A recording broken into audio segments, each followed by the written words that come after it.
এই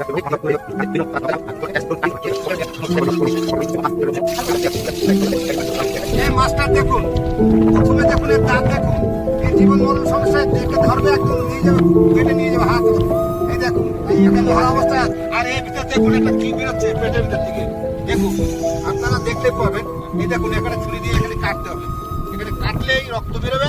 রক্ত বেরোনোর পরে দেখবেন কি বেরোচ্ছে, দেখুন এই পেটের ভিতর থেকে। এই পেটের ভিতর থেকে এই জিনিসটার দাম কত আপনারা আবার জেনে নেন। এর দাম হচ্ছে 20,000 টাকা কেজি। এই দেখুন আস্তে আস্তে টানলে ওটা বেরোবে, এই বেরোবে পেটের ভিতর থেকে। এই 20,000 টাকা দাম। এই দেখুন, আচ্ছা এই মাছটা খুব খেতে স্বাদ। এই মাছটা